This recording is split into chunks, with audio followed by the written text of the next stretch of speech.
Most people who try to go to make garlic herb oil will go straight to the pan and try to heat that garlic gently and hope not to burn it, but it's gonna burn because it takes a long time, it needs patience, and it likely will burn. Well, guess what? With just 6 basic ingredients, 2 minutes of your time, you can have some beautifully flavored garlic herb oil at home.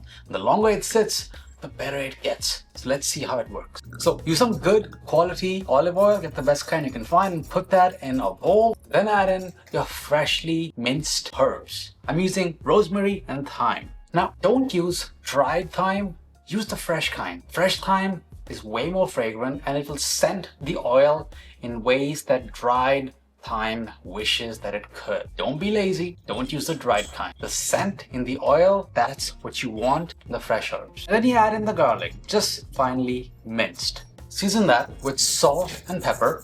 And what you're looking for is not to emulsify any of this stuff. It's not going to emulsify anyways, it's only one liquid, but as long as all the ingredients are coated in the oil, your job is done. And the ratio is very simple. It's 9 parts oil, 1 part thyme, 1 part rosemary, and 1 garlic clove. If you want to know how to use this garlic oil and not just store it or use it in my ratatouille, then here are some examples. What you can't beat is some fresh bread from your local bakery or your local grocery store, and just the simple flavors of the bread being dipped in that beautiful garlic herb oil.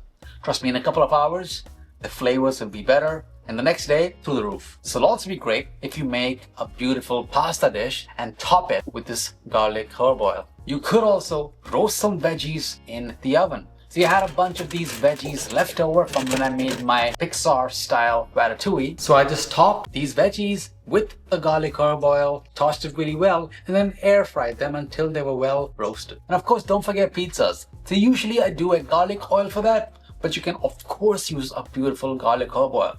It's just a bit more steps, but if you have it on hand, why not make pizza? Get your favorite pizza, top it on. And in case you're looking for a recipe that's infused with garlic, then check out my FODMAP friendly garlic oil.